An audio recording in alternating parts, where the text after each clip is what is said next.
O amor de Deus é incondicional. Deus nos fez justos em Cristo. A sua palavra é a verdade e o alimento. A sua graça é abundante para todos aqueles que não merecem.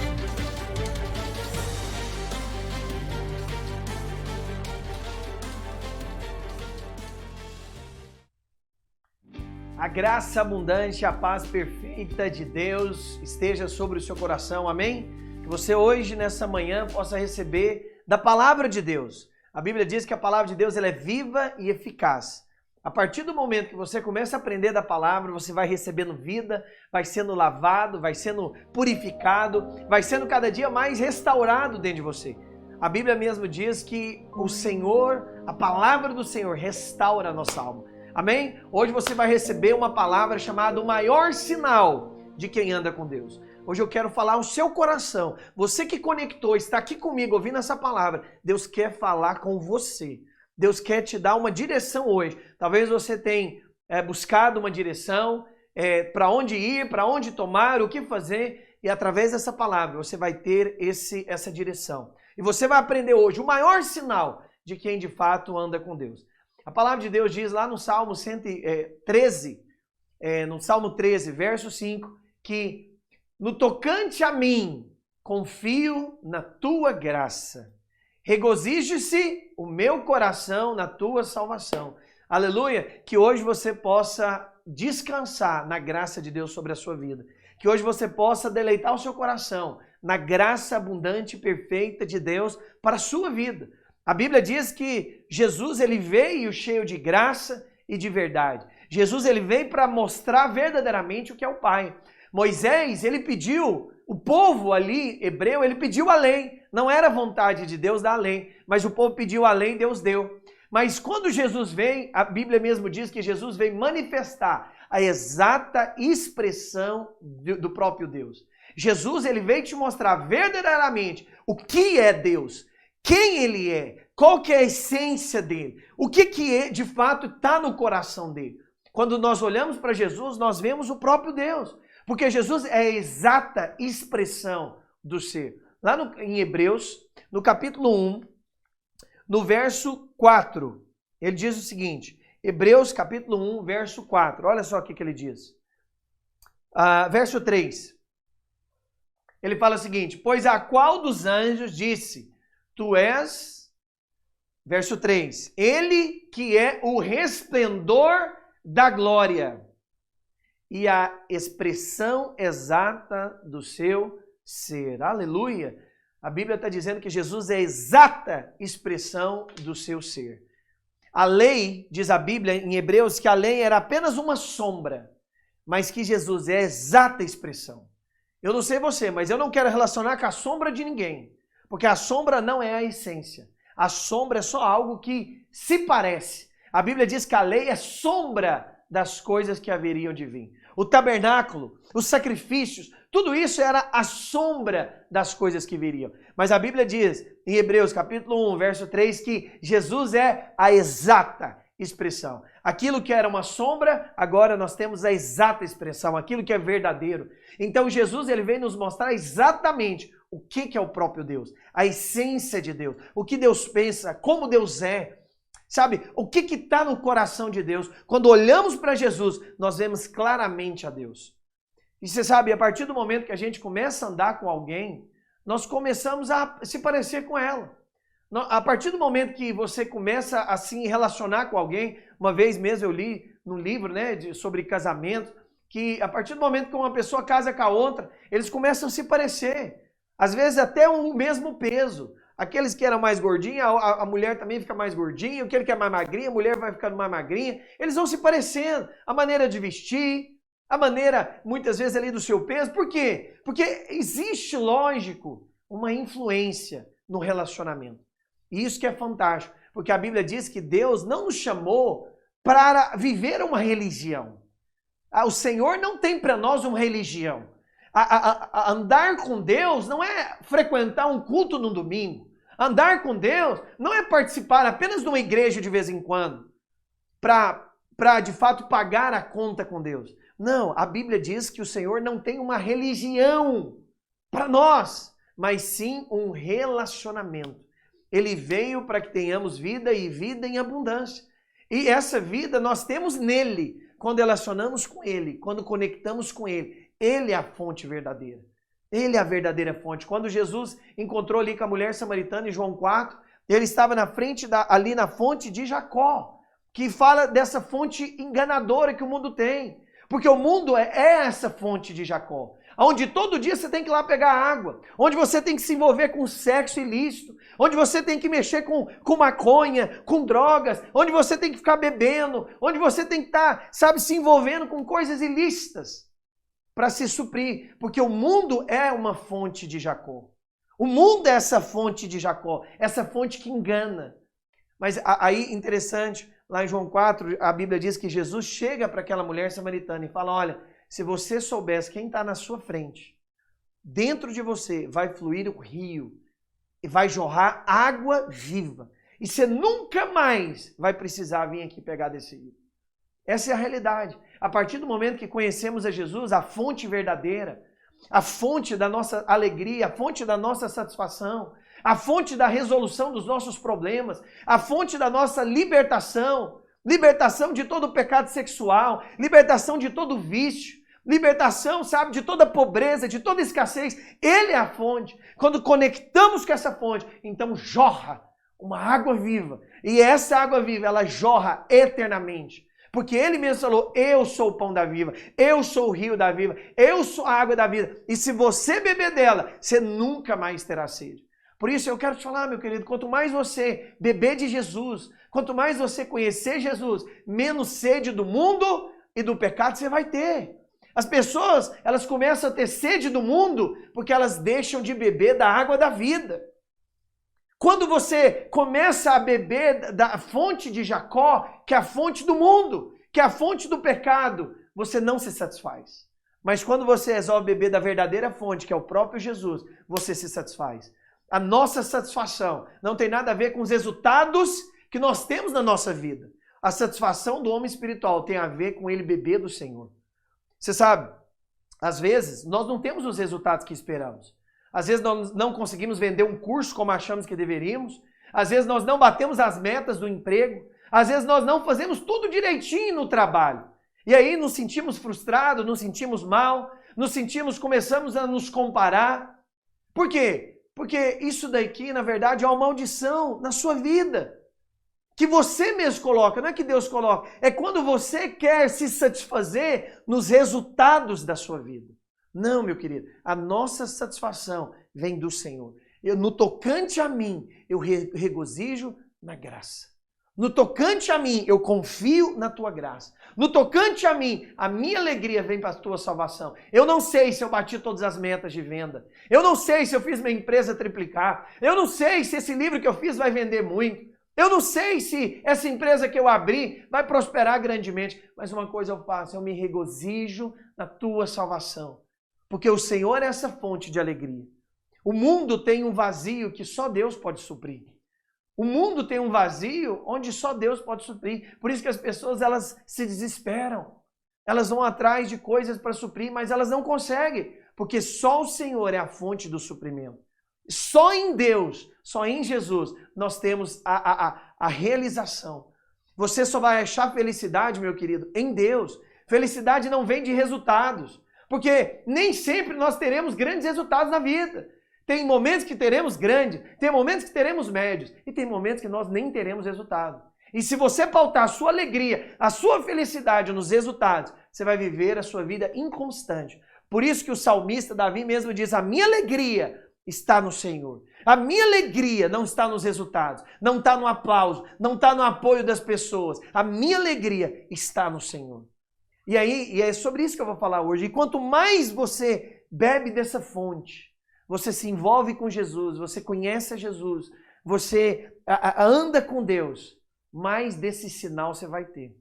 Eu me lembro quando, na época, eu frequentava a igreja em Goiânia, eu amava muito um pastor, que na época era o meu pastor, e eu tinha muito apreço por ele. E por andar demais com ele, eu acabei parecendo com ele. Eu comecei a criar uma barriguinha igual ele tinha. Eu comecei a vestir as roupas como ele vestia. Até mesmo parecido com as cores. Eu cheguei a comprar um carro igual dele, só mudou a cor. Por quê? Porque a gente acaba querendo se parecer. Quando a gente tem um amor por alguém, quando a gente começa a relacionar com alguém, a gente se abre para ser influenciado por essa pessoa. Nós abrimos para receber da influência. E acaba que as duas vidas se misturam. E aí a gente acaba aparecendo. E eu vou te falar, assim também é com Deus. Quanto mais nós andamos com Deus, mais nós vamos ser parecidos com Deus. Quanto mais embriagamos de Jesus, mais seremos parecidos com Jesus. Não na força própria. Não é você falar, agora eu tenho que fazer isso. Eu tenho que lembrar. Muitos eu já vi até usando pulseiras, né? O que Jesus faria nessa hora? Aí muitos usam pulseira, colocam até o adesivo no carro. E aí eles ficam forçando parecer com Jesus. Porque eles acreditam que se eles lembrarem, aí eles podem parecer com Jesus. Mas eu vou te falar, meu querido, parecer com Jesus não é a obra da carne, é fruto do Espírito. A obra da carne você produz, você faz, mas o fruto do Espírito não. O fruto ele dá numa árvore só porque a árvore está saudável. Entende? Assim também vai ser para mim e para você. Quanto mais nos enchemos da água da vida, quanto mais nos enchemos do Senhor, mais fruto nós vamos dar.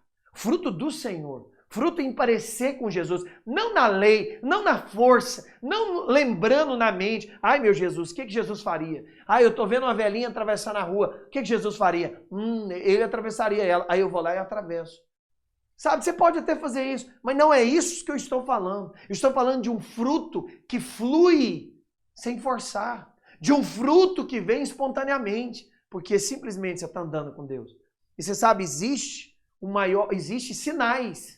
E existe o maior sinal de alguém que de fato está andando com Deus. E alguém pode perguntar, Roger, qual que é esse sinal? E eu já ouvi algumas pessoas dizendo que a partir do momento que você anda com Deus, então seu rosto começa a brilhar. Então quem te olhar vai olhar seu rosto brilhando. E eu até acreditava nisso, eu achava que meu rosto brilharia mesmo. E eu não estou falando que não brilhe, mas eu ficava tão encucado com isso que eu passava até creme. Eu lembro na época, eu comprava um creme, eu queria passar bastante no meu rosto, porque eu falava assim, esse creme vai me ajudar, porque quando as pessoas olharem para mim, elas vão ver o brilho do Senhor na minha vida. Elas vão ver a unção do Senhor na minha vida. Como se o creme fosse essa unção, mas acredite, eu acreditava nisso. Muitos acreditam então que, Roger, se eu brilhar minha face, as pessoas vão ver que eu ando com Jesus. Outros acreditam, não, Roger, se eu tremer o dia inteiro e falar em línguas e ficar o dia inteiro tremendo, aí as pessoas vão acreditar que eu ando com Jesus. Outros falam, não, se você passar e demônios se manifestar e pessoas forem curadas, então aí é porque você está andando com Jesus. E outros vão falar, não, se você ficar zen o dia inteiro, nada mais te toca, nada mais te aborrece, você não é tomado mais de raiva, você sempre está zen, respirando e em paz. Aí fala, aí você está andando com Jesus.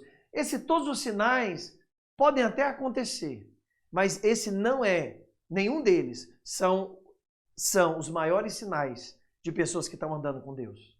Existe o maior sinal, existe o grande sinal. É impossível, presta atenção nisso, é impossível alguém andar com Deus e não manifestar esse sinal. Porque a partir do momento que eu começo a andar com alguém, eu vou parecer com ela, eu vou manifestar características dela, porque eu me abro para ser influenciado por isso. Por isso, a partir do momento que eu ando com Deus, eu vou mostrar um sinal, eu vou mostrar essa influência. E o maior sinal de todos é o amor. Porque a Bíblia diz que Deus é amor, faz parte da essência de Deus amar, não faz parte da essência de Deus julgar. Não faz parte da essência de Deus criticar. Você nunca vai ver na Bíblia Jesus criticando. Você nunca vai ver na Bíblia Jesus falando, mas você é muito pecadora. Não, mas você de novo. Você de novo com esse pedido de oração. Você de novo com esse pecado. Então, o maior sinal, e hoje eu vou falar bastante sobre ele, é de fato você manifestar o amor. Nós fomos chamados para manifestar esse amor de Deus. Nós fomos chamados para andar com Deus, para entendermos o quanto somos amados, mas para manifestar esse amor de Deus. Nós não somos salvos por amar as pessoas, mas quando nós somos salvos e recebemos da graça, recebemos do amor de Deus, então nós queremos espalhar isso. Quanto mais, a Bíblia diz que o amor de Deus nos constrange. O que é nos constrange? Essa palavra no original é nos abraça com muita força. Em outras palavras, o amor de Deus ele é tão forte quando você entende o quão pecadores nós éramos, o tanto que a raiz do pecado é contra Deus, e Ele então derrama do seu amor sobre nós, e Ele prova do seu amor, enviando o seu Filho, morrendo numa cruz por nós, pagando, sofrendo a ira do nosso pecado, levando completamente o nosso pecado. Quando nós entendemos esse amor de Deus, nós ficamos tão constrangidos, que nós queremos contar para as pessoas. As pessoas que não contam do amor de Deus é porque não entenderam o quanto foi perdoadas. Eu vou te dar um exemplo. Imagina se você estivesse devendo hoje no banco R$1 milhão. R$1 milhão. E esse banco tem te ligado aí todo dia. Esse banco aí tem enchido a sua cabeça, tem deixado você ficar com insônia, tem te deixado mal. E você sabe que era impossível você pagar por si só esse valor para o banco. E aí chega alguém então e ele vira para você e fala, olha, eu vou pagar essa dívida sua. Só que eu vou fazer o seguinte, eu vou pagar até a mais. Para que até o empréstimo ou coisa que você for fazer lá no futuro, prestando a sua vida, você não se preocupa mais com isso. E aquela pessoa vai lá no banco e paga R$1 bilhão. Você devia 1 milhão. Ela vai lá e pagou 1 bilhão. Eu quero te perguntar, o que você faria com essa pessoa que pagou essa dívida? Com certeza, você ia amar essa pessoa. Com certeza você ia querer contar a história dela para um monte de gente. Por quê? Porque ela tirou um peso de você. Porque ela pagou uma dívida sua que era impossível você pagar. Tem coisa melhor do que quitar a dívida? Tem coisa melhor do que você pagar a última parcela de algo? Que alívio que a gente sente? Pois é, eu quero te falar, Jesus um dia pagou completamente a minha e a sua dívida com Deus. A Bíblia diz então que nós não temos mais dívida com Deus. Ninguém mais tem dívida com Deus. Nem eu, nem você. Nós não temos mais dívida com Deus. A Bíblia diz que Jesus pagou aquilo que nós devíamos. Deus abriu uma conta sobre nós e falou, esse é o preço.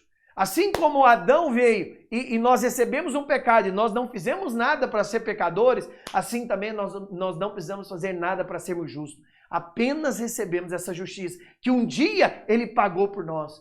E que quanto mais você entende dessa dívida que foi paga, mais você quer espalhar o amor de Deus, mais você quer contar para as pessoas, olha o tanto que eu era pecador, olha o tanto que era impossível por mim mesmo, pelas minhas forças ser salvo, mas o Senhor me salvou, eu tenho que te contar isso, eu tenho que te falar isso. Por isso que o Evangelho é chamado de boas novas, você precisa dar boa notícia para as pessoas, mas muitos têm transformado o Evangelho como má notícia, falando que Deus está irada com ela, falando que Deus vai cobrar dela todas as coisas.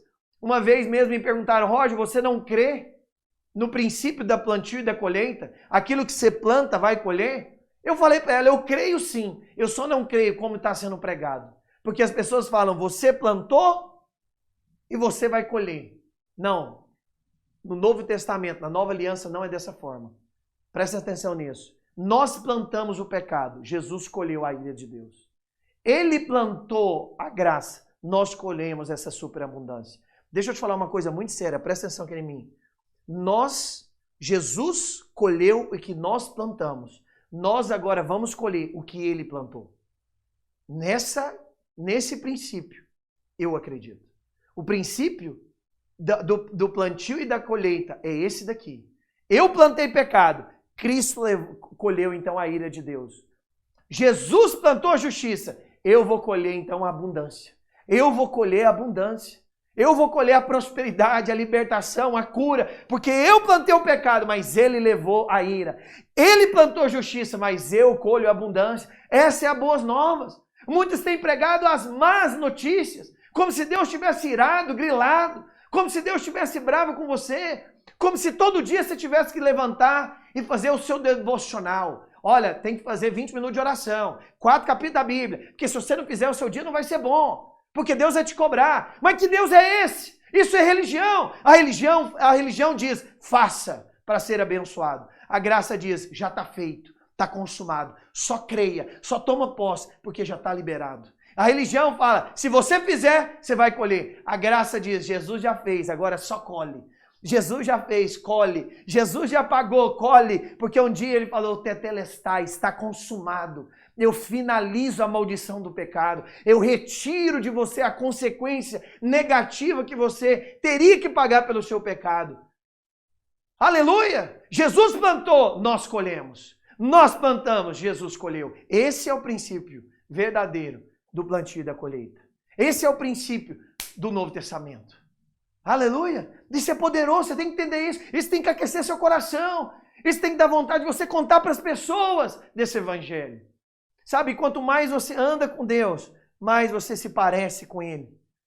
Porque a vida cristã não é a vida de frequentar apenas um culto, de frequentar apenas um prédio. A vida cristã é muito mais do que isso. A vida cristã presta atenção, ela é um relacionamento com Deus e com as pessoas. A vida cristã, ela se baseia em relacionamento, não em regras. Quando você vem andar com Deus, Deus não tem para você um kit regras. Faça isso, não faça isso. Faça aquilo, não faça daquele jeito. Escute isso, não escuta aquilo. Não, isso é religião. Deus não tem um kit regras para você. Deus tem Ele mesmo para você. Deus tem o Espírito Santo para você. Ele vai te guiar por todas as coisas. Ele vai guardar para você tudo o que precisa. Ele vai fazer por você. No Novo Testamento é isso, é você descansar. Portanto, Hebreus capítulo 4, verso 9, ele diz, portanto, resta um repouso para o povo de Deus. Resta um repouso para o povo de Deus. É isso que Deus quer fazer para você nesse dia. Repouse, descanse, que Ele fará todas as coisas. Você agora só vai colher o que Cristo plantou, você colhe. Aleluia! Isso é poderoso e quanto mais eu ando com Deus, mais eu vou me parecer com Ele. Eu vou te falar, você não pode comprar o amor de Deus. Você não pode comprar o amor de Deus. Eu sei que muitas vezes nós queremos agradar os nossos pais. E nós acreditamos que se a gente fizer as coisas certinho, o nosso pai e nossa mãe vai ser agradável a nós. Eles vão agradar, eles vão amar. E muitas vezes as pessoas sim, e até pais e mães, eles nos amam condicionalmente. Então, muitas vezes, se eu não faço uma coisa assim, aí ele fica grilado. Se eu não faço uma coisa daquele jeito, ele fica chateado. E aí a gente mistura muitas vezes o amor de Deus com o agrado de Deus. E até alguns, até hoje, eles pregam assim, né? Olha, Deus te ama, mas se agradar de você é outra coisa. Isso é a maior mentira, mentira. O amor de Deus te faz agradável a Ele. Tá me ouvindo? O amor de Deus te faz agradável a Ele. Por Deus te amar e Jesus pagou o preço por você, você já é agradável para Deus. Nós queremos comprar, muitas vezes, o amor das pessoas. E acreditamos que se a gente fizer tudo certinho para elas, elas vão nos amar. E a maioria é assim mesmo. Se a gente faz tudo certinho, ela nos ama. Mas eu quero te falar, Deus não vende o amor dele. Não tem como comprar o amor de Deus. Eu te falo isso com tranquilidade. Nós só amamos a Deus porque primeiro Ele nos amou. 1 João capítulo 4, no verso 10, ele diz o seguinte, nisto consiste o amor.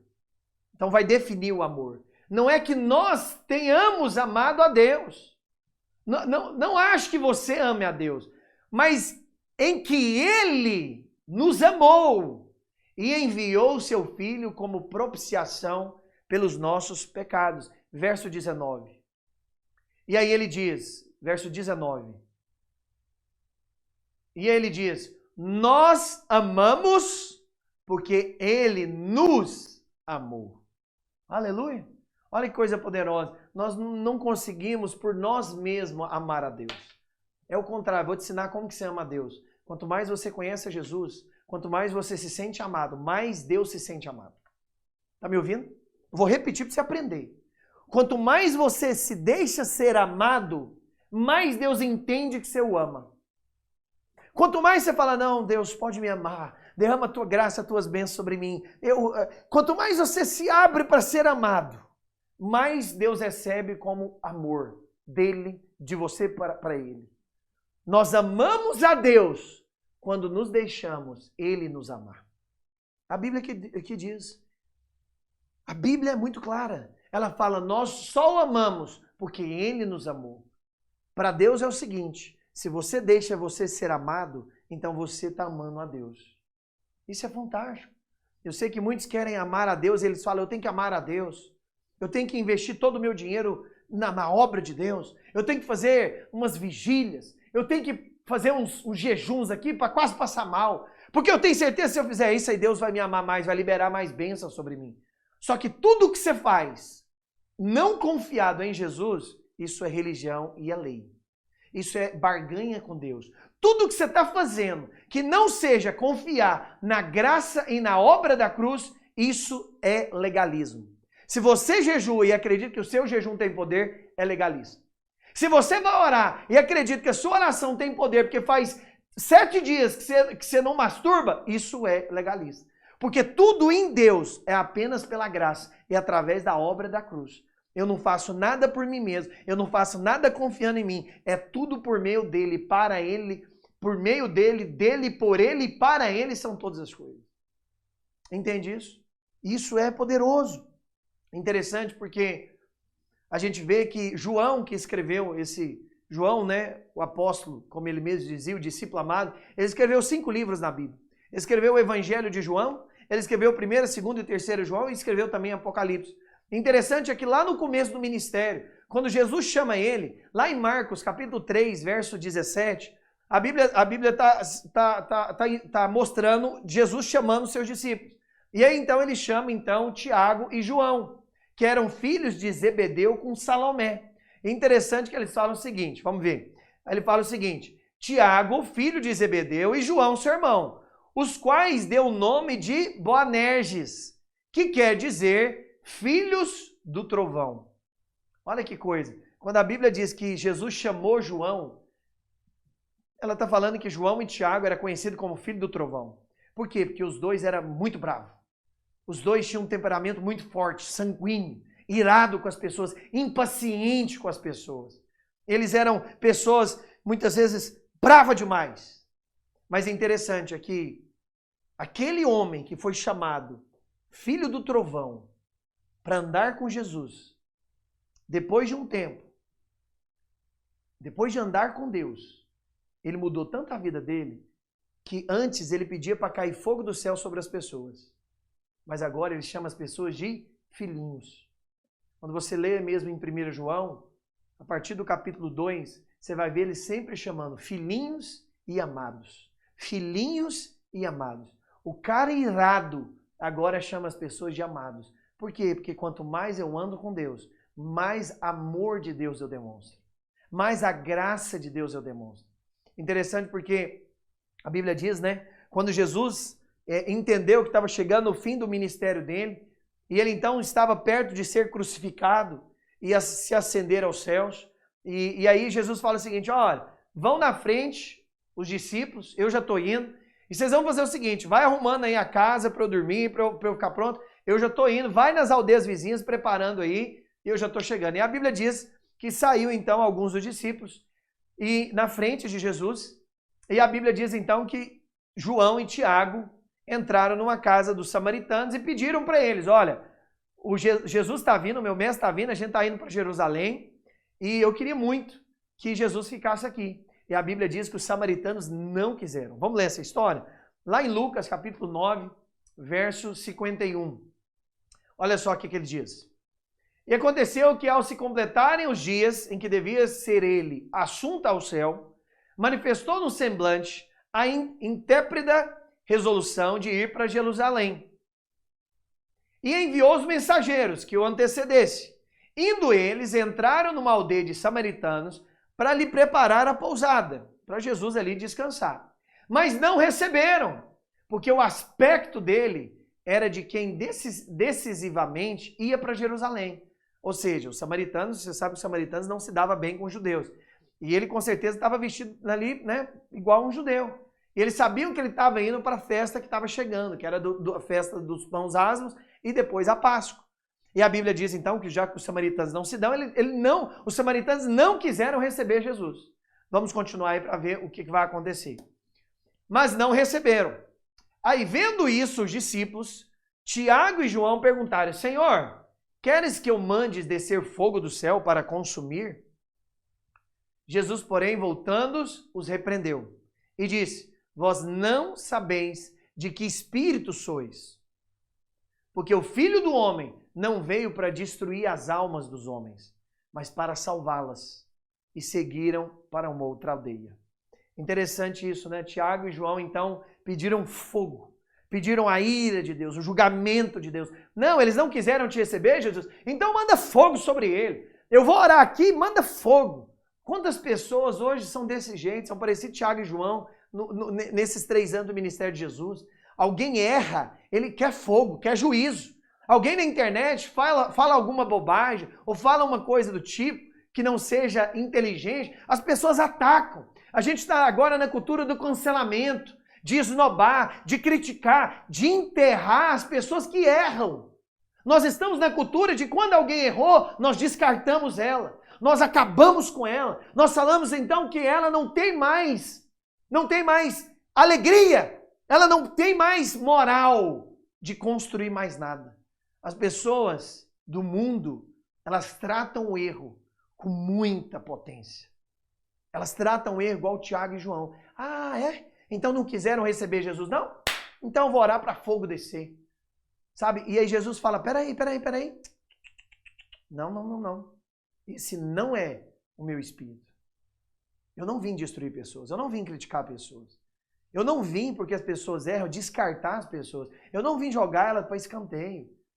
Se alguém tropeçou, peraí. Eu não vim jogar ela fora. Se alguém errou, se alguém pecou, peraí. Esse não é o meu espírito. Porque o meu espírito é amar. Porque o meu espírito é amor. Porque eu quero aceitar as pessoas do jeito que elas são. Porque eu quero abraçar as pessoas. Porque eu quero tocar nas pessoas. Porque eu quero manifestar a essência de Deus. Qual que é a essência de Deus? Lá em 1 João, capítulo 4, verso 8, a Bíblia diz algo muito legal. Que ela fala o seguinte, aquele que não ama, ele não conhece a Deus. Pois Deus é amor. Aquele que não consegue demonstrar misericórdia e graça e estender a mão para as pessoas é porque, na verdade, ele não anda com Deus. Porque a Bíblia é muito clara, aquele que não ama, ele não conhece a Deus. Ele não anda com Deus. Aquele que não ama as pessoas, não dá para elas a segunda, a terceira chance, não tem compaixão delas, esse de fato, diz a Bíblia, esse não conhece a Deus, esse não anda com Deus. Interessante porque a gente vê que não é porque você nasceu de novo que você nunca mais vai pecar. Não é porque você nasceu de novo que você nunca mais vai errar. Não, porque a natureza pecaminosa ainda está dentro de nós, mas ela perdeu o domínio, ela não domina mais. Quanto mais eu entendo da graça, menos domínio o pecado tem sobre mim. E interessante porque Paulo, lá no capítulo 6 de Gálatas 6, verso 1, ele fala como devemos tratar as pessoas que erram. Como devemos tratar as pessoas que equivocam, que caem. Ele diz o seguinte, irmãos, se alguém for surpreendido em alguma falta, vós que sois espirituais, corrigi-o com espírito de brandura e guarda-te, para que não sejais também tentado.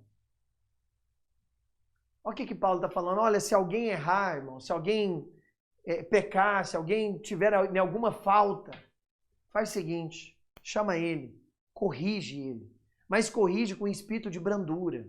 Corrige, não falando, mas de novo, até quando você vai pecar esse daqui? Você não vai ser liberto disso, não? Você acha que Deus não tem paciência até quando? Paulo fala, não. Você vai chamar esse irmão, você vai corrigir ele com espírito de brandura. Você vai falar para ele o tanto que Deus o ama e o tanto que Deus jamais vai desistir dele. E Paulo fala o seguinte, olha, mas você vai corrigir, você vai restaurar e reposicionar. Eu vou repetir para você. Quando algum irmão errar, você vai corrigir, você vai restaurar e você vai reposicionar ele. Alguns gostam de fazer o primeiro, gostam de ir lá e corrigir. Ô irmão, pecou de novo? Que isso, irmão? Olha a graça. Eles gostam de corrigir. Mas Paulo fala, aqueles que são espirituais, eles vão corrigir, eles vão restaurar e eles vão reposicionar. eles reposicionam esse irmão. Eles têm o mesmo coração, igual lá em Lucas 15. O pastor deixa as 99 e vai atrás daquela que se perdeu. E vai atrás daquela que está ferida. É como a mulher também da dracma perdida. Ele chega naquela dracma que se perdeu na casa, ele vai atrás dela. Porque aquele que anda com Deus, ele ama as pessoas. Ele ama ver restauração. Ele ama ver a pessoa que talvez caiu se livrando da culpa, se livrando da condenação. Aquele que anda com Deus, ele quer espalhar o amor. Ele quer espalhar a aceitação. Ele quer espalhar, sabe, a vida de Deus, a justiça de Deus. E não como alguns que querem espalhar o juízo de Deus. Esse não é o coração de Deus. Esse não é aquilo que o Senhor quer. Interessante que lá em João, capítulo 7, no verso 54, ele diz o seguinte, João, capítulo 7, verso 24, ele diz o seguinte, não julgueis segundo a aparência, e sim pela reta justiça. Não julgueis. Essa palavra julgar, no original, ela significa declarar. Declarar algo. Empenhar para. Então, o que a Bíblia está dizendo? Não declare as pessoas segundo a aparência. Não é porque ela errou, porque ela tropeçou, que você vai declarar agora ela como uma pecadora extrema, sem possibilidade de ser restaurada. Não, não. Não julguei segundo a aparência. Mas sim, o que a Bíblia fala? Continuando no verso aí. Mas sim, pela reta justiça. Em outras palavras, espera aí. Você não vai julgar as pessoas pela lei. Você vai mostrar para elas a graça, a reta justiça. Quando alguém pecar, você não vai colocar lei sobre ela. Você vai mostrar a graça. Você vai mostrar a reta justiça. Que mesmo ela tendo errado, ela é justa diante de Deus. Você sabe, a coisa mais difícil para alguém que anda com Deus é acreditar que mesmo quando ela cai, ela é justa. Mas eu quero te falar, mesmo quando você cai em pecado, você continua sendo justo. Porque a sua justiça não tem nada a ver com o seu comportamento. A sua justiça foi um dom. Deus te deu a justiça. Deus te concedeu a justiça. Romanos capítulo 5, verso 19, ele diz, se pela desobediência de um, todos nós nos tornamos, 19, Romanos 5, verso 19. Porque como pela desobediência de um só homem, que foi Adão, muitos se tornaram pecadores. Assim também, por meio de obediência de um só, muitos se tornaram justos. Olha que coisa preciosa. Eu não fiz nada e nasci com pecado. Assim também eu não vou fazer nada e vou ter a justiça de Deus. Nós temos dois cabeças. Adão é a cabeça do pecado. E Cristo é a cabeça da justiça. Todos nós nascemos na cabeça de Adão. Mas quando cremos em Jesus, nós então fomos inseridos debaixo da cabeça de Cristo. Por isso ele fala, eu sou a cabeça. E quando cremos em Jesus, então nós somos feitos justos. Você fala, Roger, mas até quando eu pecar eu sou justo? Sim, porque a justiça de Deus não tem nada a ver com o seu comportamento. E sim, ela é um presente de Deus. Ela é um presente de Deus para você. Jesus te deu, comprou essa justiça para você. Lá em Daniel, capítulo 9, verso 24, tem algo interessante que Daniel fala, exatamente sobre a justiça de Deus. Olha o que ele fala. 70 semanas estão determinadas sobre o teu povo e sobre a tua santa cidade. Para quê? Para fazer cessar a transgressão, para dar fim aos pecados. Olha o que Jesus fez para você. Cessou a transgressão, deu fim aos pecados. Continuando o versículo. Para expiar a iniquidade, para trazer a justiça eterna. Olha que coisa poderosa. Jesus não trouxe para você uma justiça momentânea. Você não é justo só no dia que você vai no culto, só no domingo. E na segunda, então, o primeiro pecado que você comete, você pede essa justiça. Não. A Bíblia deixou bem claro. Peraí, ele veio para dar fim ao pecado, para cessar a transgressão e para nos dar justiça eterna. Uma vez justo, sempre justo. Uma vez salvo, sempre salvo. Nem no céu você vai ser mais justo como você é na terra, porque a sua justiça é Cristo. E se você é justo, mesmo que você caia, mesmo que você peque, você é justo, porque a justiça é uma pessoa, Cristo é a sua justiça. Cristo é a sua justiça. Eu sei que quando você erra, o diabo te acusa. Mas eu quero te falar, Cristo é a sua justiça. Você pode descansar em paz e crer que Ele sempre será a sua justiça, porque a justiça dele é eterna. E é isso que nós temos que falar para as pessoas. Por isso, quem anda com Deus, ele demonstra esse amor. Ele quer falar não do juízo, não da vingança, não da lei, mas ele quer falar do amor, ele quer falar da graça, ele quer falar do perdão, ele julga, ou seja, ele se empenha para falar da reta justiça. Não da aparência, não da lei, porque a lei é só aparência. A lei, mandamento é só aparência. Mas a graça é a verdade. A graça é a verdadeira essência de Deus. Entende isso? Isso é algo poderoso. Teve uma vez, na Bíblia também, a Salomé, que era mãe de Tiago e João, ela chega para Jesus e fala, olha Jesus, eu vou fazer o seguinte, eu queria muito que os meus filhos sentassem com você no seu reino, uma à sua direita e o outro à sua esquerda. É um famoso pedido de mãe, né? Chegou Jesus, olha, eu queria muito que o Tiaguinho sentasse à sua esquerda, o Joãozinho na sua direita. Olha, dá privilégio lá para os meus filhos, Jesus. Na hora que você estiver no seu reino, coloca lá do seu lado. E Jesus fala, olha, isso não compete a mim. Mas uma coisa, aí ele fala, eu acho isso muito interessante. Mateus capítulo 20, verso 26 ao 28. Aí ele fala o seguinte, respondendo Salomé, mãe de Tiago e João. Ele fala o seguinte, não é assim entre vós, pelo contrário, quem quiser tornar-se grande entre vós, será esse que vos sirva. E quem quiser ser o primeiro entre vós, será o vosso servo. Tal como o Filho do Homem, que não veio para ser servido, mas para servir e dar a sua vida em resgate para muitos. Uau! Olha o que ele está falando. Peraí, você quer ser grande? Se você quer ser grande, você sirva. Você sirva em amor. Você sirva as pessoas, você conta a verdade para elas. Você fala do amor. Sirva as pessoas, porque quem quer ser grande, seja o que sirva. Porque nem o Filho do Homem veio para ser servido, mas para servir. E eu vou te falar, só tem como nós servirmos se nós amarmos. Quando a gente ama, nós servimos sem peso, sem acusação, sem fazer continha. Por isso, quanto mais você anda com Deus, mais amar as pessoas você vai fazer. E mais servir as pessoas você vai querer. Eu sei que existe aqueles crentes que eles querem que o pastor ligue para eles. Né? Eles faltam um culto, o pastor me manda mensagem, o pastor que vem atrás de mim, porque eu sou a ovelha. Ele é o pastor, tudo bem, amém, vamos fazer isso, eu faço isso. Toda vez que alguém falta uma reunião, um culto, eu mando uma mensagem para essa pessoa.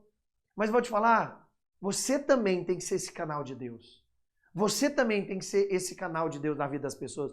Interessante porque o Senhor ele nos chama para fluir nesse amor, para manifestar esse amor. Lá em 1 João, capítulo 4, verso 12, ele fala o seguinte, ninguém viu a Deus. João, quem andou com Jesus, ninguém viu a Deus. E se amarmos uns aos outros, Deus permanece em nós. E o seu amor é, em nós, aperfeiçoado. O que João está querendo dizer? João está falando, olha, quanto mais você recebe o amor de Deus, seja canal na vida das pessoas. Deixa eu te falar uma coisa, Deus não te chamou para ser reservatório. Reservatório guarda. Deus te chamou para ser canal dele. Deus te chamou para ser canal do amor dele. Você recebe todos os dias a graça e o amor de Deus e você passa para as pessoas. Você não foi chamado para ser reservatório do amor de Deus. Você foi chamado para ser o canal do amor de Deus. Você recebe o seu amor e passa para as pessoas. O mundo julga, o mundo aponta o dedo, mas aquele que anda com o Senhor, ele dá a mão. Ele conta a verdade, ele fala que está perdoado, ele dá uma segunda, terceira, 10ª chance, ele corrige com espírito de brandura, ele restaura, ele reposiciona, porque esse é o coração de Deus. Jesus jamais mandou a mão em alguém, jamais amaldiçoou alguém, repreendeu alguém, porque está sempre nele virar, tocar, está sempre nele estender as mãos. Eu até falo isso, Jesus morreu na cruz com os braços abertos, para todas as vezes você entender que Jesus está sempre de braços abertos para você. E assim nós também devemos estar, de braços abertos para as pessoas. Aberto para as pessoas, porque quem anda com Deus manifesta o amor de Deus. Quem anda com Deus manifesta amor, ele não manifesta crítica. Nós temos que parar de sermos igreja que fica fofocando um da vida do outro, que fica lembrando o passado daquela pessoa. Há 10 anos atrás, esse cara aí abusou. Há 10 anos atrás, esse cara aí matou. Há 10 anos atrás, esse cara roubou. Isso não é igreja. A igreja, meu querido, não é vitrine de santos. A igreja é hospital de pecadores. Para curar, restaurar, mostrar do amor, mostrar da graça.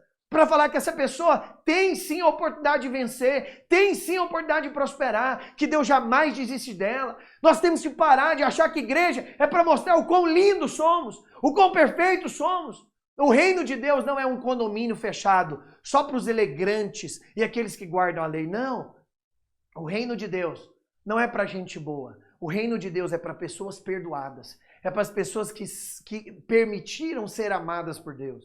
Permitiram Deus amar, permitiram Deus restaurar. Para de se envolver em fofoca. Para de ficar pondo, sabe, o irmão contra irmão.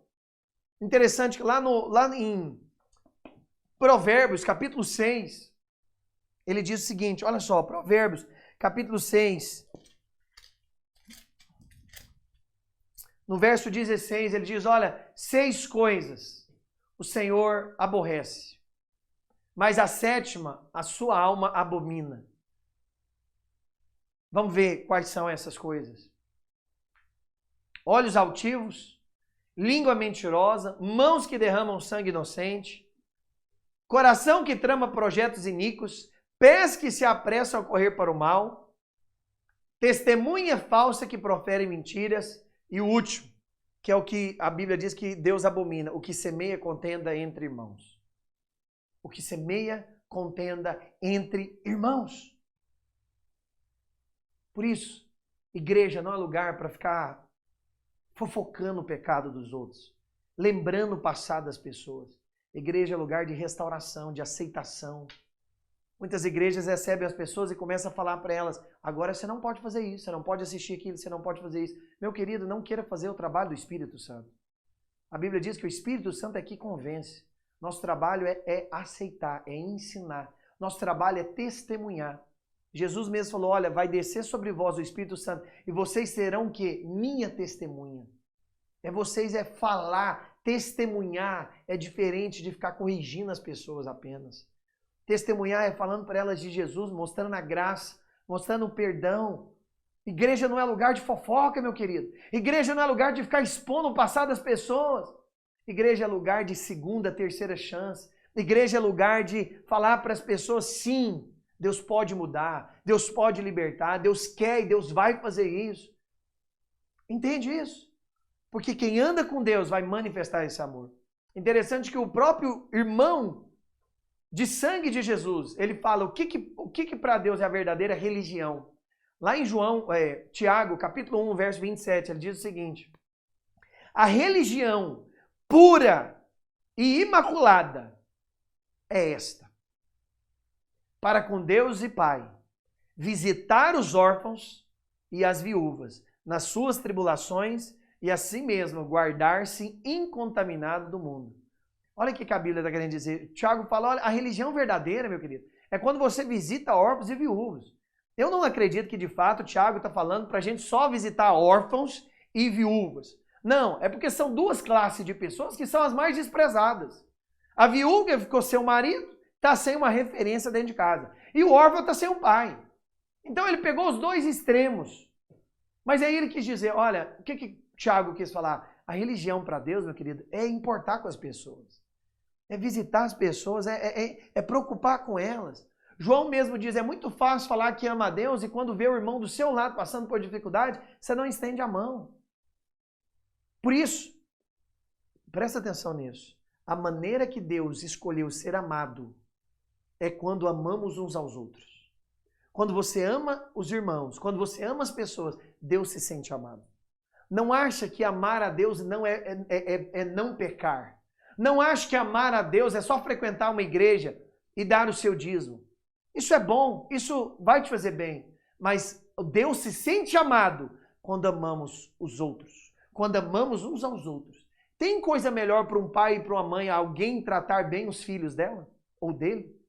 A coisa que mais um pai ou a mãe gosta é que as pessoas falem bem e tratem bem os seus filhos. Assim também é Deus. Deus se sente amado quando amamos uns aos outros.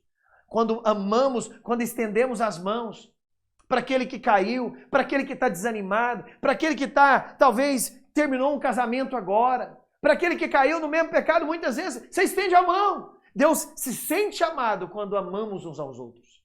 Quando amamos uns aos outros. Amém? Você está entendendo? Isso é poderoso. Este é um sinal de quem de fato anda com Deus. Religiosos gostam de discutir teologia. Os religiosos gostam de discutir doutrina. Quem está certo e quem está errado. Mas quem anda com Deus gosta de mostrar a graça, o amor e o perdão de Deus. Quem anda com Deus, ele até busca entender doutrina e teologia, mas ele está querendo mesmo é mostrar essa graça. Porque quanto mais você se vê perdoado, mais você quer perdoar as pessoas. O problema é que alguns eles se acham bom demais. Quanto mais alguém se acha bom, mais difícil é liberar perdão para as pessoas. Quanto mais alguém está cheio de orgulho, mais difícil é ele estender as mãos. Quanto mais o orgulho está dentro de você, mais você aponta o dedo e menos mão você estende. Mas quem anda com Deus, ele demonstra amor, ele demonstra compaixão, ele estende as mãos. Porque mais importante do que uma pessoa dar fruto é ela estar bem. Nós tornamos muitas vezes a igreja como uma empresa. E nós queremos fazer de tudo para as pessoas dar fruto. Mas eu vou te falar, mal você entende de fruto então. Porque você quer que uma árvore dê fruto, não adianta ficar batendo na árvore. Não adianta ficar falando com a árvore. Cuide da árvore. A árvore bem cuidada é a árvore que dá fruto. Você como pastor, cuide das pessoas. Você como homem e mulher de Deus que está me assistindo, aprenda a cuidar das pessoas também. Se preocupe com elas. No quesito de preocupar, de ter o cuidado. Sabe, procure saber como é que ela está, se ela está precisando de algo. Porque esse é o maior sinal de alguém que anda com Deus. Ele manifesta o amor de Deus. Ele manifesta o amor de Deus na vida das pessoas. Ele quer falar desse amor, ele quer manifestar esse amor. É interessante que lá em Atos, capítulo 10, verso 38, a Bíblia diz o seguinte, Atos 10, verso 38. Como Deus ungiu a Jesus de Nazaré, com Espírito Santo e com poder, o qual andou por toda parte, fazendo o que, irmãos? Fazendo o bem e curando a todos os oprimidos do diabo, porque Deus era com ele. Eu amo muito esse versículo, porque ele fala que Deus ungiu a Jesus e ele saiu fazendo o quê? Curando pessoas, libertando as pessoas, mas tem uma coisa que as pessoas não observam. A Bíblia fala, e fazendo bem. E fazendo bem. Nós precisamos ser o povo que mais faz bem às pessoas. Eu quero te perguntar de verdade, qual que foi a última vez que você tirou o sorriso das pessoas? Qual que foi a última vez que você tirou o peso das pessoas? Você falou da graça e do amor de Deus e tirou esse peso do coração das pessoas. Foi canal de bênção, foi canal de leveza. Não canal de dureza, não canal de colocar mais peso sobre alguém. Sabe qual foi a última vez que você tirou um sorriso? Deus não te ungiu para impressionar pessoas. Deus te ungiu para fazer bem para as pessoas. Deus te ungiu para contar da graça e do amor dele. Muitas pessoas acham que a unção de Deus é para ficar mostrando nos palanques, nos palcos, na internet. Mas Deus te ungiu, meu querido, para fazer bem para as pessoas. Deus te ungiu para mostrar o amor, a graça, o perdão, a reconciliação. A unção de Deus não é para te fazer famoso. A unção de Deus é para te fazer parecido com Jesus. A unção de Deus não é para você ser apenas um milionário, ter bens, carros, helicópteros. Não! Isso é mentira. Isso é conversa de coach, isso é mentira. A unção de Deus faz você fazer bem para as pessoas.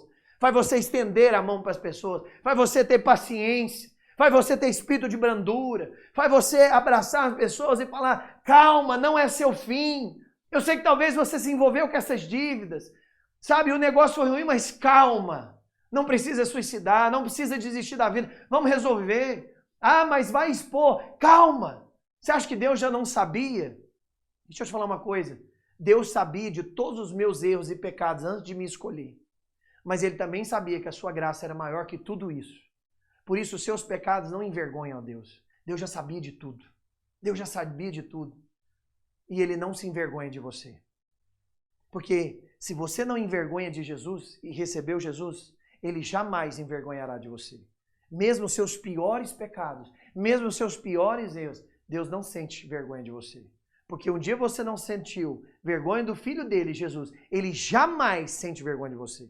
Antigamente eu tinha isso na cabeça. Eu achava que existia um pecado que se eu cometesse, se as pessoas soubessem, eu ia estar envergonhando a Deus e o Evangelho. E um dia Deus falou para mim, eu nunca me envergonharei de você, porque você não se envergonhou do meu filho. Por você ter recebido, eu agora te recebi. Jamais tenho vergonha de você.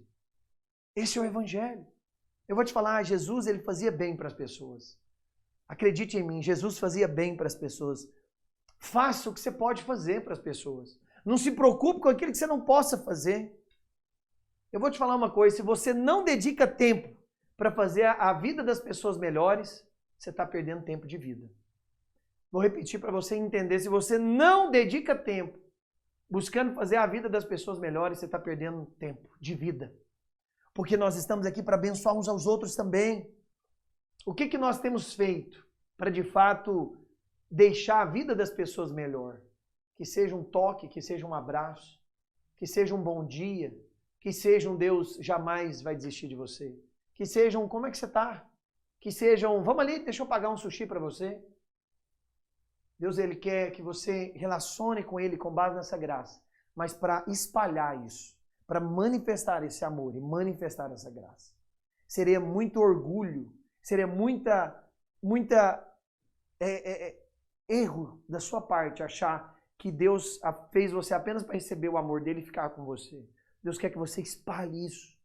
Eu quero te falar, em quantas faces você colocou hoje sorriso, paz, alegria? Quantas faces? Eu não estou falando que nós não vamos errar, nós vamos. Mas quantas pessoas hoje você foi canal de alívio, de paz, de leveza, de tranquilidade? Nós, como homens e mulheres de Deus, nós vamos fazer isso. O seu relacionamento com Deus leva à transformação da sua vida, mas leva a melhorar a vida dos outros que estão perto de você. Quando você anda com Deus, a sua vida é transformada. Você recebe cura, libertação, prosperidade, avanço, mas isso vai acontecer de uma maneira tão profunda que vai transbordar para as outras pessoas. Outras pessoas vão experimentar do fruto da graça de Deus sobre a sua vida. Porque você anda com Deus. Entende? Eu vou te falar, quando você ajuda alguém, você na verdade está evangelizando ela. Essa semana mesmo eu estava lá no meu prédio aqui em São Paulo, subindo, e aí, enquanto eu estava subindo, veio um casal que eles terminaram de fazer a compra, mas isso era 11 horas da noite, provavelmente estavam muito cansados do trabalho e depois da compra, eu vi no semblante deles. Eu cheguei na garagem então, eu olhei para aquilo, eu olhei eles levando, não tinha um carrinho naquele momento, e eu vi que eles estavam levando do carro ao elevador. Sabe o que eu fiz? Fui lá e ajudei eles. Peguei lá do carro e fui ajudando eles a levar a compra. Até o elevador. Depois eu subi com eles até o andar deles. E tirei também e coloquei ali no hall deles a compra. Juntamente com ele. O homem ficou tão constrangido junto com a mulher dele que ele falou assim, você quer que a gente vá lá na sua casa e faça alguma coisa para você também? E eu falei, não precisa. Para mim é um prazer servi-los. Por quê? Porque quando você serve as pessoas, você também está evangelizando elas. Porque as pessoas não são acostumadas a ser servidas. As pessoas não são acostumadas a, de fato, as pessoas darem atenção a elas sem o interesse por trás. E quando você faz isso, essa pessoa olha para você e fala, cara, mas por que esse cara fez isso? Esse cara tem alguma coisa diferente. Essa mulher tem alguma coisa diferente. Por que ele está me servindo? Nem me conhece. E aí essa pessoa, ela se abre o coração para você, então, evangelizar ela. Para você, então, falar da parte de Deus. Acredite, quando você ajuda alguém, você também está evangelizando ela. Porque ela vai te perguntar, por que você está fazendo isso? Eu quero esse Deus que você tem. Eu quero esse Deus que você vive. Porque ele faz isso, eu quero fazer isso também. Entende? Então, quando você faz bem para as pessoas, você, na verdade, está levando o evangelho para essas pessoas. Por isso, fale do evangelho, fale da justiça. Sabe, a gente não precisa de pessoas para ficar falando o quão pecaminoso nós somos. Porque a gente já tem o diabo, já tem os nossos amigos e tem até mesmo a nós mesmos. A gente já sabe dos nossos pecados. Nossos pais já sabem. Eles ficam, inclusive, lembrando os nossos pecados. O diabo também. A gente tem tantas pessoas que vêm lembrar o pecado. Você acha que o Espírito Santo vai querer ficar te lembrando o pecado? Não, meu querido. Quem anda com Deus ele vai querer falar da justiça de Deus. Ele vai querer entregar uma palavra da justiça. Meu querido, você errou, mas você está perdoado. Roger, mas se eu ficar falando perdoar demais, as pessoas vão pecar. Você está enganado. Aí que você está enganado. Quanto mais eu entendo da graça, menos eu quero pecar. Quanto mais eu entendo a graça, menos eu quero viver no pecado. Agora, quanto mais lei me coloca, diz a Bíblia que a lei, ela leva o homem a pecar, ela manifesta o pecado. Agora, quanto mais graça, mais o homem se livra do pecado. Você sabe quando eu fui livre da masturbação e da pornografia? Não foi quando eu fiquei apenas falando nunca mais. Quantas vezes eu prometi para Deus que nunca mais ia fazer isso? Passava uma semana, um mês, já estava fazendo. Mas eu me libertei disso. O Senhor me libertou disso. Quando eu entendi da sua graça. Quando eu entendi da sua graça. Quanto mais você entende da graça, se eu pecar isso agora, sair daqui e pecar, eu sei que o Senhor já me perdoou. Mas é exatamente essa graça que me faz vencer. É essa graça que me faz vencer. A graça jamais te leva para pecar. Ao contrário, a graça te leva a vencer o pecado. E é isso que nós temos que pregar. Amém? É isso que nós temos que falar da parte de Deus. Interessante que lá em Hebreus capítulo 10, verso 24, a Bíblia diz o seguinte: consideramos uns aos outros. Consideremos-nos também uns aos outros, para nos estimularmos ao amor e à boa obra. E às boas obras. O que é isso hoje? A Bíblia está querendo dizer estimular. Vamos ler de novo esse versículo? Põe ele novamente aí para mim. Consideramos-nos também uns aos outros.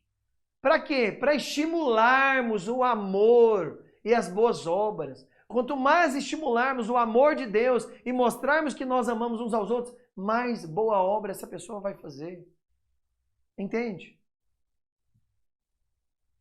Isso é poderoso. Eu vou te falar uma coisa. Quanto mais nós entendemos que somos amados, mais nós amamos as pessoas. Nós só conhecemos, as pessoas só vão ver a Deus, não quando você pregar bonito, mas quando você demonstrar esse amor. Nós vemos a Deus vendo o amor. Você sabe, Jesus, ele demonstrava amor nas suas palavras, nos seus ensinos, nos seus gestos, nos seus toques. Deus coloca o amor dele em nós para que nós amemos uns aos outros. O amor dele precisa fluir dentro de nós, através de nós. É impossível andar com Deus e não fazer a vida das pessoas melhor. É impossível. Um cristão verdadeiro, ele não está preocupado em ficar famoso, mas sim em ajudar as pessoas. Ele não está preocupado com a fama, ele quer, na verdade, ajudar pessoas. Agora, só podemos amar se entendemos que somos amados. Quanto mais entendemos que somos amados, mais nós amamos. Eu vou te falar, Deus, ele tem um único posicionamento inflexível em relação a nós. É que ele te ama. Ninguém muda a cabeça de Deus em relação a isso.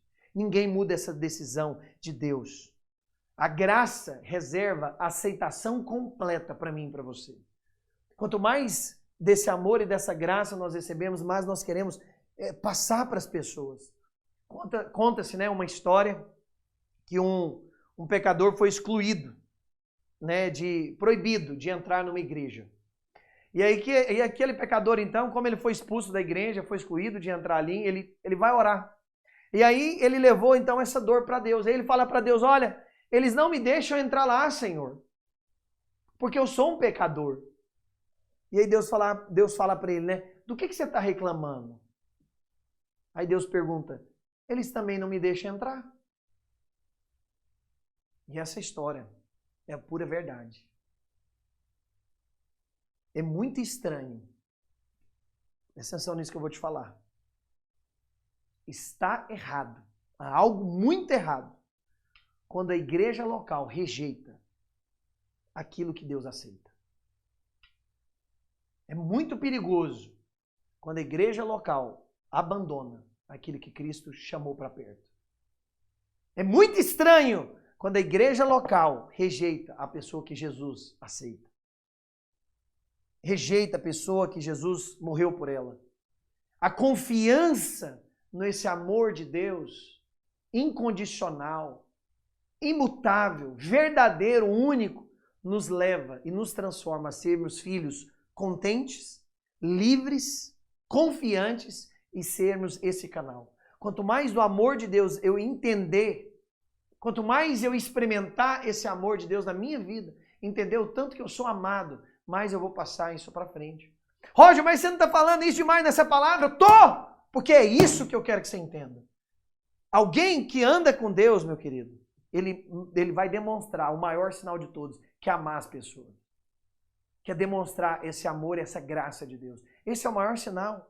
Experimentar o amor de Deus em Jesus Cristo significa experimentar de forma imerecida, aceito, aprovado e infinitamente amado. Jesus nos trouxe reconciliação com Deus Pai. De todos os nossos pecados, Ele nos trouxe paz e reconciliação. Até mesmo dos nossos piores pecados sexuais, Ele nos trouxe paz. E aí, eu quero dizer para você, nos evangelhos, 2 vezes, Deus fala para Jesus que Ele é filho amado. 2 vezes Ele fala para Jesus que Ele é filho amado. A primeira vez, Ele diz lá em Mateus capítulo 3, verso 17. E Ele diz, e a primeira vez que Jesus ouviu que eis aí meu filho amado em quem eu comprazo, foi lá em Mateus. Só que interessante aqui, o lugar aonde Jesus ouviu essa primeira voz foi no Rio Jordão. Eu não sei se você sabe disso, mas o Rio Jordão é o rio mais baixo do mundo. Ele fica a 209 metros abaixo do nível do mar. Ele começa lá em cima e ele vai descendo com quase 300 na vai cacetada de quilômetro. Ele vai descendo, ele chega ali no final e ele deságua. E foi exatamente ali em Judeia que ele foi batizado. E é interessante, porque o Rio Jordão é o rio mais baixo do mundo. E ele ouviu, este é meu filho amado em quem eu comprazo. Mas o outro lugar que Jesus ouviu, esse é meu filho amado em quem eu comprazo, foi no Monte da Transfiguração, lá em Mateus 17. E o Monte da Transfiguração, ele fica exatamente no Monte Hermon. E o Monte Hermon, ele é o monte mais alto de todos, naquela época. Interessante, Jesus então ouviu no Rio Jordão, no lugar mais baixo. Mas ele também ouviu lá no Monte da Transfiguração, no lugar mais alto. Sabe por quê? Porque Deus ama você nos seus piores momentos, mas também nos seus melhores momentos. Deus disse para você, você é meu filho amado, no Jordão, quando está em pecado, quando erra, quando tropeça, nos momentos que você tem vivido no Rio Jordão, Ele vira para você e fala, eu te amo, você é meu filho amado em quem eu comprazo. Nos lugares mais baixos da sua vida, Ele te diz, eu te amo. Mas também, a segunda vez que Jesus ouviu, foi, este é meu filho amado, foi no Monte da Transfiguração, no Monte Hermon, e Ele diz, este é meu filho amado em quem eu comprazo. É o monte mais alto, porque também nos momentos que você estiver mais alto na sua vida, Deus também te fala, eu te amo. Você é amado por Deus nos seus piores momentos, mas também nos seus melhores momentos. Não é à toa que a Bíblia nos mostrou, este é meu filho amado nesses 2 momentos, para te mostrar que independente do momento que você está na sua vida, o amor de Deus é incondicional, pleno, poderoso e abundante para você. O Pai te ama nos seus momentos mais baixos, mas Ele também te ama nos seus momentos mais altos. O amor de Deus para você é incontável. Aleluia! Amém! Você consegue compreender o tanto que isso é poderoso?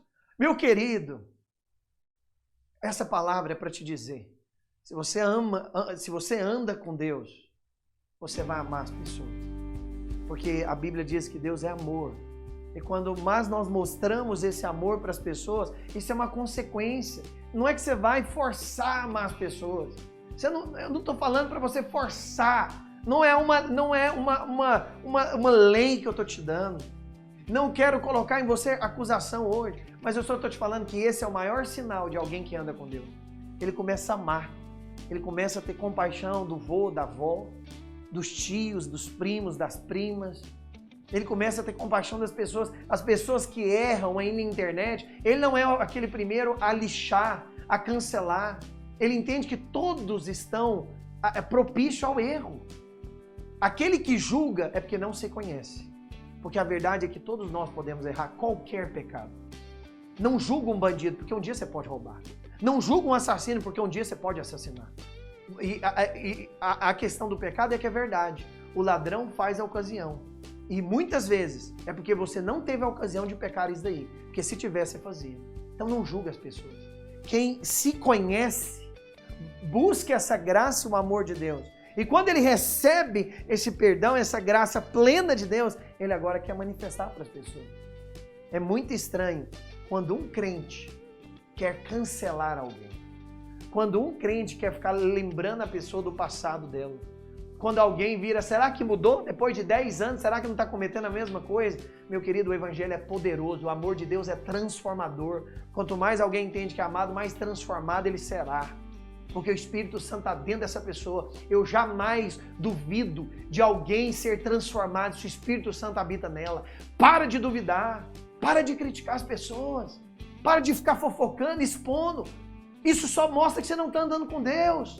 Porque quando você anda com Deus, anda com a palavra, vê Jesus, embriaga dessa graça, embriaga desse amor, mas você vai amar as pessoas. Esse é o maior sinal de alguém que anda com Deus. Ele vai manifestar o amor e a graça de Deus para as pessoas. Ele vai ser o cara que vai estender a mão. Ele não vai ser o cara que vai criticar. Ele não vai ser o cara que vai falar, você pecou isso? Misericórdia. Até hoje. Você pecou isso? Eu nunca pecarei isso. Quem tem a luz de Deus, ele já viu que ele pode pecar qualquer coisa. Por isso ele tem graça e misericórdia com todos. Por isso que ele jamais aponta o dedo. Ele estende a mão. Meus queridos, que sejamos, não só na igreja Jesus sem religião, mas todos nós possamos demonstrar esse amor e a graça de Deus para as pessoas. Abracemos as pessoas, conversemos com elas, falamos da reta justiça, manifestamos esse amor para elas. Porque como diz Jesus lá na oração sacerdote, quando nós, os crentes, formos um a um, ligado um no outro, e amando, o mundo crerá que o Senhor me enviou. Você pode ler. É a única oração de Jesus que está escrita do começo ao fim dela. Está lá em João 17, que é a oração sacerdotal. João chegou a anotar. João escreveu essa oração. Eu vou te falar, quando alguém está orando, você escreveu alguma coisa é porque é importante mesmo, hein? E João, diz a Bíblia, ali ele escreveu a oração de Jesus. E o que Jesus estava orando é, Pai, que eles sejam um. Assim como eu sou no Senhor, que eles sejam um. Porque quando eles forem um comigo e um com o Senhor, o mundo vai crer que o Senhor nos enviou. Amém? Por isso, demonstre esse amor. Por isso, flua nesse amor. E entenda que você é amado. Nos seus piores momentos e nos seus melhores momentos. Deus jamais desiste ou abandona você. Amém? Que a graça de Jesus seja abundante sobre você. Deixa eu orar por você nesta manhã. Pai, eu quero te agradecer, te bendizer nesta manhã. Eu te agradeço pela tua palavra, pelo teu alimento. Porque eu sei que Jesus nos fez justo. E nenhum pecado nosso, nenhuma queda nos faz injustos mais. Porque a justiça que nós temos, ela foi dada pelo Senhor. Cristo é a nossa justiça. Pai, eu oro para que essa pessoa que está enferma, ela seja curada agora em nome de Jesus. Eu oro a Deus para que o coração de cada pessoa que esteja ouvindo essa palavra seja restaurado. Ó Deus, eu oro para que a tua unção seja derramada sobre cada uma dessas pessoas. Que elas entendam o tanto que elas são amadas pelo Senhor. Que o teu amor, Deus, flua na vida delas e que possamos não ser apenas um reservatório, não, possamos ser canal. Deixar o amor de Deus fluir na nossa vida.